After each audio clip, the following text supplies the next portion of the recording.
है। मुझे लगता है कि अटल जी आज शरीर में होते तो दुखी इस बात को देखकर जरूर होते। मैं जो भाषा सुनता हूं दोनों तरफ के पक्षों की, वो बिल्कुल भी ऐसी नहीं है जैसा उन्होंने सिखाया। नेहरू जी के समय बलरामपुर से जीतने के बाद अटल जी चुनाव भी हारे, यही हारे, और चुनाव हारने के बाद राजेंद्र अवस्थी ने उनको पत्र लिखा, कादम्बनी के संपादक ने, कि पंडित जी अब तो इलेक्शन भी हार गए, कुछ तो लिखकर भेजो।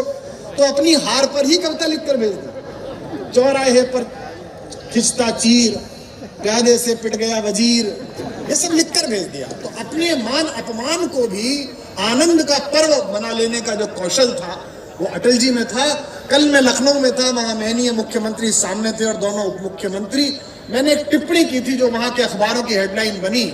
आज देश के एक यशस्वी मंत्री यहाँ पर बैठे हैं, कृषि मंत्री, मेरे आदरणीय हैं, बड़े भाई हैं, स्नेह देते हैं। इसके अतिरिक्त मुझे सार्वजनिक रूप से उनके विषय में कहना नहीं चाहिए था, पर लोभ संवरण नहीं कर पा रहा।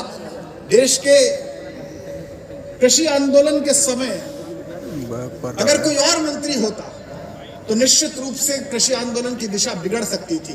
चंबल का पानी होने के बाद, राजपूत होने के बाद और सत्ता में होने के बाद जो संयम आपने रखा आदरणीय कृषि मंत्री जी, उसके लिए मैं पूरे देश के नागरिकों की ओर से आपका आभार व्यक्त करता हूं।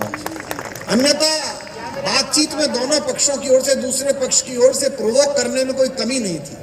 आपका खाना नहीं खाएंगे, यहाँ नहीं बैठेंगे, ऐसे नहीं करेंगे, गुस्सा था, क्षोभ था, लेकिन कृषि मंत्री ने घर के बड़े की तरह उनके सारे गुस्से को पिया। और दोस्तों, पूजित होने का अधिकार उसी महादेव को मिल सकता है जो किसी भी प्रकार के विष को अपने कंठ में रख कर ले जाए, दूसरों तक ना पहुंचाए। अटल जी ने यही सिखाया कि कोई कुछ भी कह दे, कोई कुछ भी कर ले, उसके बाद अपनी मुस्कुराहट जिंदा रखिएगा। इन कवियों का परिचय कराकर मैं और ठंड में वृद्धि नहीं करना चाहता। मैं कविता तिवारी जो यहाँ, अच्छा, कोई भी कवि ये नहीं चाहता कि वो पढ़ ले जल्दी, क्योंकि तो सबको पता है कि ये फिर ठंडा हो जाएगा। एक तो ओस इतनी पड़ रही है कि दोबारा बैठने के बाद सोफा जो है उसमें मध्य प्रदेश संकट में पड़ता है।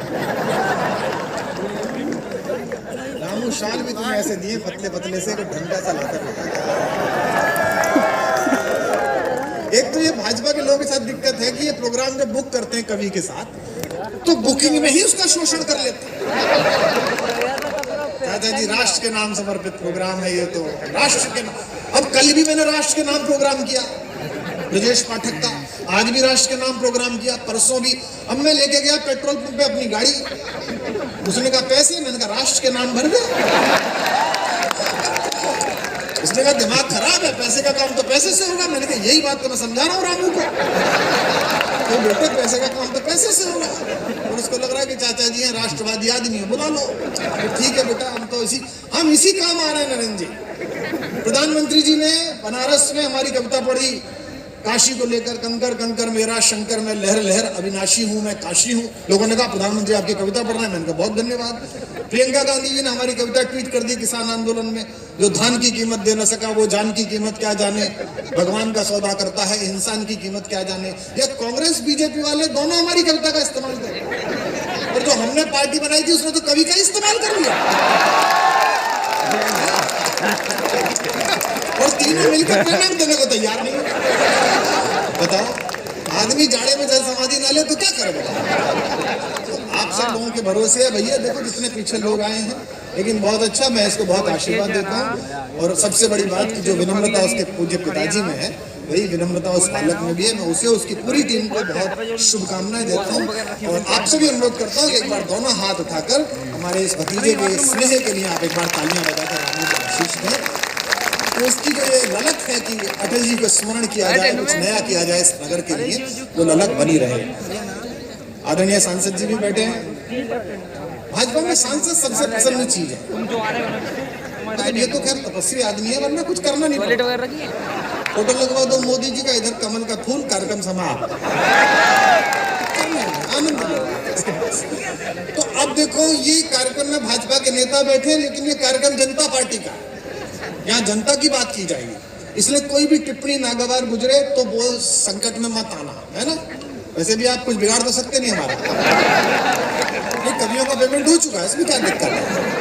आदरणीय महिलाएं आई हैं, अच्छा इतना शॉल और रजाई लपेट के लोग बैठे, पता नहीं चला कि आदरणीय बैठे कि आदरणीय बैठे। लेकिन इस भीषण ठंड में भी अगर आप यहाँ हैं तो हिंदी की कविता की ये तपश्चर्या है, ये ऋषि गालव की भूमि है, ये संगीतकारों की भूमि है।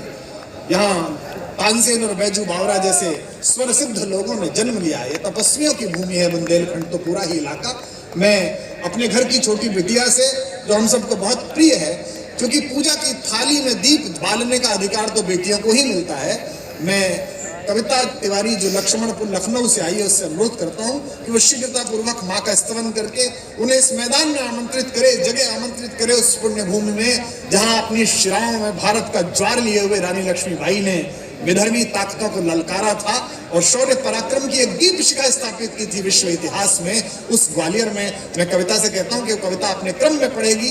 पहले माँ वाणी की वंदना करे। आप लोगों को गर्म रहने का एक तरीका बता रहा हूं कि ताली बजाते रहें। अभी जिन लोगों ने ताली नहीं बजाई उन्हें लेटेस्ट सूचना दे रहा है, चीन में जो कोरोना वायरस आया है वो हाथ के बीच में ताली बजाने से मरता है। ये लेटेस्ट सूचना है। तालियां बजाकर स्वागत करिए कविता।